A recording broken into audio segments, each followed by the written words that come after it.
So as Rajeev mentioned, I am the Chief Revenue Officer at Miro, and at Miro I'm responsible for all of field operations, sales, customer experience, revenue operations. Prior to Miro, I was at Okta and driving, Okta was at that time about $1 billion in revenue, driving the customer success and expansion and renewal.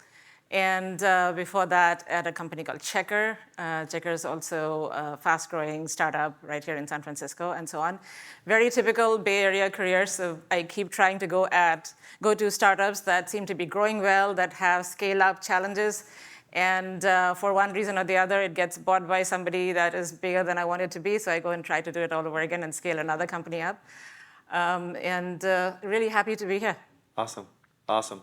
Super impressive journey, and I want to double click into some of the patterns and learnings there. But before we do, just for the folks that aren't as familiar with Miro, you mind sharing a little bit about what does Miro actually do and whatever stats you're able to share? Yeah, I could talk about Miro all day. So Miro is the leading software vendor in the space of the online collaboration workspace for innovation. And that's a mouthful, so what it really means is that if you are a company that is bringing any kind of product or service to market, and it doesn't have to be software. It could be a hospital delivering services to patients, it could be manufacturers, it could be a gaming company, and I know some of you are customers of Miro here. What we provide is the workspace for all of your information workers and leaders to come together and drive innovation forward. The problem that we're tackling is every one of us is here to do the same thing, which is we want to be the absolute best at what we produce for our marketplace, for our customers.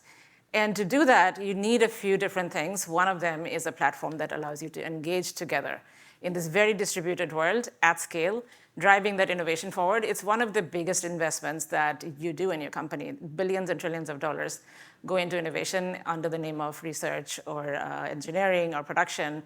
And we believe that you need a platform that effectively lets you do that. Apart from that, you need a few other things as well, and we can talk about that. For sure. That's super helpful. Let's get into specifics, as Karan mentioned. One of the things I wanted to ask you is you've seen a lot of success, clearly, in your career and with these companies. Are there a couple of very specific characteristics of these companies that you believe are similar and that have driven success? And then I'll ask you about maybe a couple of characteristics that maybe hinders success in your experience, at least. So a little bit more about Miro, just to get you a sense of the scale of the business and how we are trying to continue to drive the success there. Miro has 65 million users around the world. We have about 3,000 enterprise customers. We service these customers from 12 different cities around the world. And one of our biggest desires is to be the company that everybody wants to work at, because we are letting our employees be their most productive selves. So both I would say at Miro, at Checker, at Okta, some of the things that I've found is you have to be a company that is unafraid to fail. And so especially at Miro, we have a very, very strong experimentation culture. I heard about experimentation in other companies around product. I have seen experimentation come to real life in go-to-market in ways that I've never seen before at Miro. So first of all, I think it is about thinking about go-to-market almost like a product organization. How are you experimenting to see what hypothesis actually is going to work, testing it out with customers. And we are very deliberate in how we think about it. So everything we start is first a 0 to 1. And we design it with controlled variables and variables that we're checking to see how they change. Then we go from 1 to 10 and then 10 to 100. And I think this is one of the secrets that have moved Miro forward. Company like Checker, I would say the secret sauce over there was the mission. And the thing that brought everybody together was the desire to service this overarching mission that was beyond, I just want to make money and I want all of us to be rich. And it sort of drove the entire culture of the company forward. Okta is all about customer centricity, and it is very strongly felt in the organization, starting from the CEO and founder. And I think it's more than a customer journey with respect to Karan. I think that customer journey, the reason I worry about it, Karan, is that it's a straight line. And a few things that I feel are just mistakes that we've made in the world of SaaS are one of them is that we think the customer journey kind of goes from this stage of learning all the way to trying and using it and then going to becoming an evangelist. But it's actually coming back full circle constantly. And when we talk about recurring revenue, we have to think about that recurring journey that they're going through constantly. At the time of renewal, they're still learning. You might be sending them marketing material, but believe me, they're evaluating you again. So it's about understanding the customer journey and being very, very honest with ourselves about, are we actually continuing to be their best choice? Yeah. And I think that is something that I've seen some of the best companies do.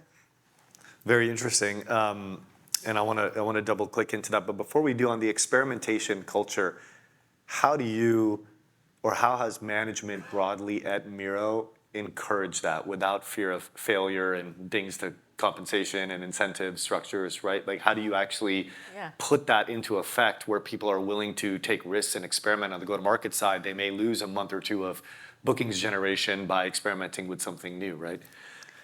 Yeah, I would say it was one of the hardest things to do in go-to-market, because that's not how we think. We have our, whether you call it biases or strong convictions, many of us have been doing this for a long time. And so you enter saying, I know what to do.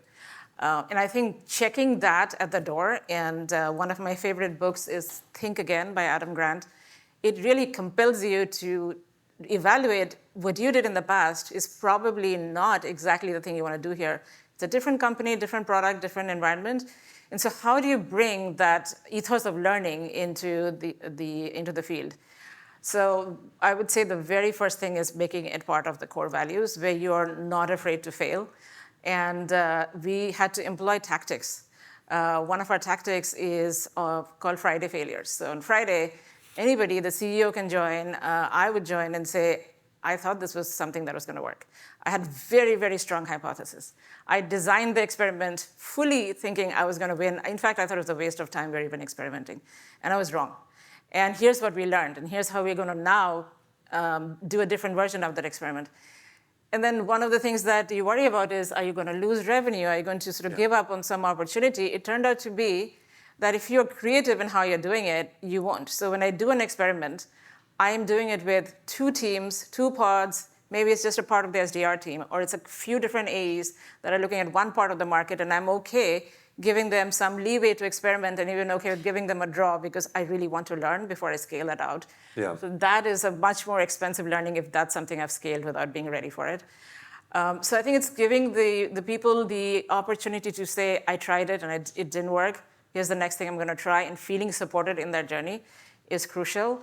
Other things is the way we inspect all of these experiments is something that we call no judgment calls. So they're like deal reviews, but the deal reviews for us are no judgment deal reviews. And we start the meeting saying, this is for me to understand what is working and what is not working. Now you have to balance that out with accountability. So you cannot have people make the same mistake over and over again, so that has to be clear, what accountability you're driving. But when you're doing an experiment, you have to give them the permission to do a few things differently so you're learning quickly. And I have found that to be massively successful, and one of the reasons why Miro grew, I think, in the last 4 years, multiple fold, and unfortunately I can't share detailed numbers about the revenue. I think the valuation is an indication, but suffice it to say, I think one of the reasons it grew so fast was that experimentation allowed us to put a lot of wood behind the arrow when we were convinced, and it paid off greatly for us. Yeah, makes sense. I like that. The no judgment meetings are interesting. Obviously, again, Miro's seen amazing success. I think you were sharing that 99 out of the Fortune 100 companies are Miro customers at this point. Talk to us a little bit more on go-to-market, interesting sort of go-to-market things that you guys have done. I think there was that QBR, or the lack of maybe QBR, official QBR meetings you were mentioning last night. I think the folks would like to hear about that from a customer success perspective. Yeah, I think I'm fortunate to be at a company where I can challenge established beliefs. And one of the established beliefs that we have, I think as an industry, what we've done in go-to-market is we're seeing the result of a system that we designed over the last 2 decades. And the system said, go and get us a deal at all costs, and get it as fast as you can, and move on to the next thing. And every one of these statistics, including the magic numbers and all of the efficiency statistics, I think has given us sort of this mathematics of the business. Yeah. And what we are trying to get back to is the actual, the value that we're trying to deliver, and what is the culture that we're building in the customer base that we serve. So we've come back to a very, very customer-centric model where we are constantly in a product-led growth organization. We're trying to make sure that first we deliver value, and then we think about monetization, and then we think about how to take the customer on a journey of self-service where they don't need to talk to anybody. They're still using Miro, gradually to a place where they've matured. And see, I think that has been one of the ways we've been starting to challenge established norms. As part of that, I started looking at how do we measure the business? What's the global operational cadence? And I found that one of the things we're measuring is the quarterly business review. Great, I think that's a good thing. You're checking in. Turned out it is a check mark, and nobody's showing up for these QBRs. And so I started thinking, what QBRs do I show up for? I will tell you, I avoid QBRs like the plague. It is such an enormous waste of my time. I learn nothing. I get sold to. I don't know if the product I bought has actually solved any of the problems that I expected it to solve. So we said no more QBRs. We're going to do a very, very different way of engaging with our sponsors and our buyers and our executives, and that is the no agenda check-in. So the no agenda check-in is that you don't even need to meet with me. I asked the team to send me a note that I can send to the sponsor that says, hey, Abby, you should know, we've been working with your team the last 3 months. Here's where we got to. Remember, this is what we had said was our overarching joint plan here. Here's how far we've gotten. Here's some challenges we've had, we have overcome. And then there's a few things we're still working on. And let me know if there's anything more you want to learn. Let me know if I'm off track here. You don't need to meet with me unless you want to. And sometimes I would say, but 5 out of 10, they will come back and say, what's happening at Miro these days? Tell me how things are going. Thank you for checking in. The others, there's no need for them to respond. What it helps me the most is I'm no longer the wartime executive sponsor or the crisis executive sponsor where the team says, Sangeeta, the renewal's at risk. Can you go call up Abby? I think that's the worst thing that I'll be doing if I've never talked to her in the last year. Or I've invited her to a QBR where she found it was a waste of time and sent somebody else to join. So that's one of the examples that we're constantly challenging and saying, let's not just go with established norms. Are we really solving the problem? Do we feel like we have been the best use of the customer's time? And give them constant validation. Yeah. Because that journey that they're on, it's iterative, and so to constantly keep telling them, this is the right choice, and I know you have options, but you're getting what you wanted, and continuously tell them what the roadmap is so that when they're looking at other options, they keep feeling validated that this is the right choice. Makes sense. So no agenda and no judgment. Those are two key. Agenda check-ins. Yeah, no agenda check-ins, yeah. That's helpful. Let's switch gears a little bit. You mentioned PLG. It's a topic du jour still, especially with Klaviyo's IPO and them doing so well. Refresh us a little bit on the specific motion or motions, go-to-market, that Miro now employs. And from there, talk to us a little bit about what do you think is easier, going from PLG to SLG or SLG to PLG? So what Miro has been sort of very, very clear about is we will always be a PLG company. So PLG first. And what it means for Miro is that the product thinks about monetization as an inherent part of the product functionality. And the monetization is the last thing that the product thinks about. The first few things, like the first 9 things, if that's the 10th thing, is how do you increase people's interaction, lifetime on the product, and collaboration, because we're a collaboration product, that is kind of what we measure in terms of value. And so all of the product loops are about driving that engagement constantly and allowing the user to come back and get value.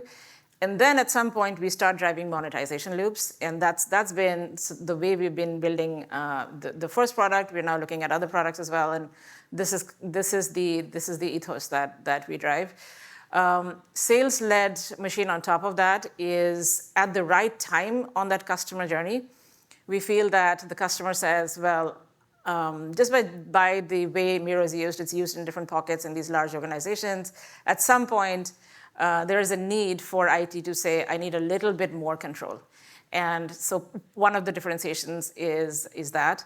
Back in the day when PLG was sort of just forming, I think the first thing that people said was the difference is going to be, let's give them SSO. It isn't that anymore. I think if you really think about enterprise usage at scale and what's important, And at that point, it's user administration and license management and sort of all those boring things that you can then put on top of the enterprise license type. So we constantly keep moving on that journey as much as possible, and we have a very sizable self-service business. We want the customer to have zero friction. So if you can buy enterprise from us without any friction, you don't need to talk to somebody at all. So it's all about that being the first principle. But at this point, you do have salespeople that are have- making outbound calls and selling to large enterprises, or it's coming bottoms up, and then you have a sales assist sort of motion because you already have some usage within the enterprise. We have a pretty sizable sales team. Yeah. So and- tell me, and customer success. so Sangeeta, tell me, because I have, and a lot, I think the folks in the audience are sales-led companies, and you're unique in that you were PLG. What I'm noticing at board meetings, a lot of my companies are sales-led. They're trying to find a way to get that CAC and magic number that Karan just mentioned up. And the obvious answer is having a PLG motion / aspect of the product. However, in my opinion, it seems quite difficult. It's not as easy to turn on, right? Maybe talk to us about that culturally. What does that mean? How do you view a sales-led company going down and being a PLG company as well? Is that even possible? So yeah, our sales team, I would say, is about it's about 800 around the world right now. And what we are doing is we are selectively monetizing the self-service business that we have. And there's free users and people on a self-service plan. We do outbound. Cold outbound is a very limited motion for us. We actually believe that we want the customer to go on this value journey before we start monetizing. And I think it's part of the PLG strategy. And to me, strategy is trade-offs. What is the trade-off that you're willing to deliberately make in the service of a bigger goal? The trade-off that we've made is we could just sort of put a lot of money into outbound marketing and sort of go out into the world and try selling to people that have never used Miro. We don't think this is the right journey. We have, and it has been, I think, so far validated that we want the customer to go on this self-service, PLG, product-led value journey that then allows us to monetize, that gives us a much better expansion rate and a much better retention rate. But making this trade-off, I will say, has been challenging for the company. It is not an easy thing to do. Mm-hmm. It comes from deep conviction, but you have to constantly help people understand where and how to operate as a product-led growth company. The most important thing is I don't think after the fact, after you've built the product, you can come back and say, I'm going to become a product-led growth company because I'm going to put in a free trial, I'm going to have people invite others. I think it's a limited, at best, approach that doesn't really drive the PLG virality. The product has to design that kind of sort of the loops that allow you to drive product-led growth. That's one.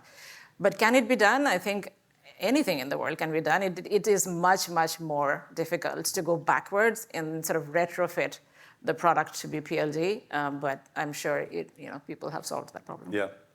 I do want to open up for Q&A. And go ahead, go off. Yeah. Yeah, I had a question, Sangeeta, and congrats on building an awesome company. I've been a user for 5-6 years now, 7 years actually. But a quick question I had, just a hypothesis and experimentation, and how much of you want to follow a protocol or process. So I'll give a scenario. Let's say I'm a rep on your team and I'm trying to sell Southwest. They're a user, tons of people. I get on the phone with the CIO, and you have a sales methodology, let's say MedPick, and you want all of that to be filtered as much as possible. And I go in and I'm like, my experimentation shows that I can just go sell in, $2 million deal here, really good sized chunk of the deal, by doing sprint selling or challenger sale or whatever. I don't want to fill all these stuff because I feel that I could win better. Are you okay with that, or how does that work? Yes, money is welcome. But here's the catch. Here's the catch. So first of all, so sales methodology to me is different than MedPick. MedPick is a evaluation of the deal, right? But we do have a sales methodology. It expects you to have some baseline usage in the product that you're using as a value add. But if you are able to land Southwest and you have absolutely zero usage, and we do have some of these because we're doing competitive takeouts, and so you obviously have no one using Miro at that point. What we do not want the rep to do is to sell a deal and walk away. We want to make sure the rep actually fills out the information that I need that says, here's the sponsor, here's the problem they've said, here's how they think of the business case, here's the 9 things you have to do, so they feel convinced that the business case is met. So it is about responsible selling and not walking away. But yeah, if you can get me $2 million without anything, any bottom-up usage, as long as there's a plan, then I think that's fine. Awesome. Anyone Southwest is a customer. Any other questions from folks? All right, while you're thinking, I did have one more question. I mean, you transitioned from a chief customer officer role, and even historically in your career, to a CRO role. Is that a Sangeeta or Miro specific thing? Because I haven't seen that as often, or is that emblematic of some broader change or evolution that's happening in go-to-market in SaaS broadly? So I think it's unconventional, for sure. And the way, at least I've been looking at go-to-market always, is that regardless of what title you bring, you are ultimately a selling machine. Like, you have to be knowing how to sell. If you're a CSM, I had CSMs at Checker that had quota, and they delivered. It was a consumption-based business, and it made sense in that world. But regardless of your role, if you do not know how to drive business and you cannot understand commercials, then I think you have no place in GTM. This is not a service-oriented business. You could be a customer support person, which is by definition a reactive role. But other than that, I think every single person has to be driving business, and that's the way I've looked at it, regardless of title. The other thing, that I think the flip side to this is the sad thing is we've made our customers learn our org chart. The customer has to think about, do I talk to this person for the sale and that person for implementation? And we just have to take all of that away and make it one easy, friction-free experience for them. So for my journey, I've been very fortunate. I've had people that have supported me in making the changes that I've wanted to make. But I feel what I've done is I've just remained constantly relevant in selling, and that has helped me a lot.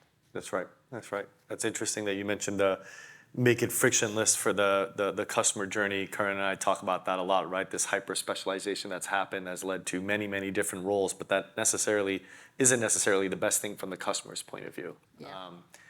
That's interesting. I'm going to open it up one last time for questions. If not, I'll have a final question for Sangeeta here. Okay, then I'll ask. This is kind of hard. No one has a crystal ball, but a lot of companies right now in this selling environment are challenged. It's been hard, I would say, for the last maybe four to 6 quarters, and it continues to be that way, it seems like, in Q3. Any tips of what you've done at Miro to, whether it's reducing churn or encouraging more new bookings or expansion bookings, some things that you guys have done tactically over the last, maybe it's product pricing, packaging, over the last couple of quarters, as I'm sure you also faced similar headwinds than the rest of the SaaS universe. Any parting words of wisdom there? Parting words of wisdom. I think so first of all, I think none of us should feel alone. It is much, much harder to get a dollar from a customer at this point. A few things that seem to be effective, I would say, are some are tactical, some are a little bit long-term. On the long-term side, we are showing up at the customer to make sure that when they are making decisions on their software stack, they have no doubt who is the company they want to work with the next 5 years. And I say 5 years because I truly think nobody can predict anything beyond. In fact, even 5 years is hard. And the reason I think this has been important for us is we want the customer to make they're now making longer-term decisions. So there was this overspending that happened. Everybody has 6 cousins of the same thing. So now you're trying to find the one thing that you want to bet on. And so you want to stand up as the company that has the product vision, that has the customer-centric mindset, that looks at relationship first before monetization, and have them think about you as the first choice. The second thing that we want to do is to make it a business case that they can stand behind very easily. And so we are heavily going after the tool consolidation tactic that a lot of us are using. And that seems to be working as a sort of a tactical measure right now. Right. I do think that the pendulum is going to come back to kind of a different part than maybe not as crazy as it was before, where people are trying new software. For the time being, it is about keeping that growth rate up. Like, that to me is the most important thing that we have to keep doing. And the one thing that I think stands out is people are truly trying to understand, I don't want to have so many different things that look the same. I'm going to make a bet on somebody for the next 3 years to 5 years. How do I get conviction that this is the right company? And that's the problem that I'm constantly trying to address with the go-to-market team. Awesome. Very, very helpful, very insightful. Thank you so much, Sangeeta. Hope you guys enjoyed this. Thank you. Thank you for having me.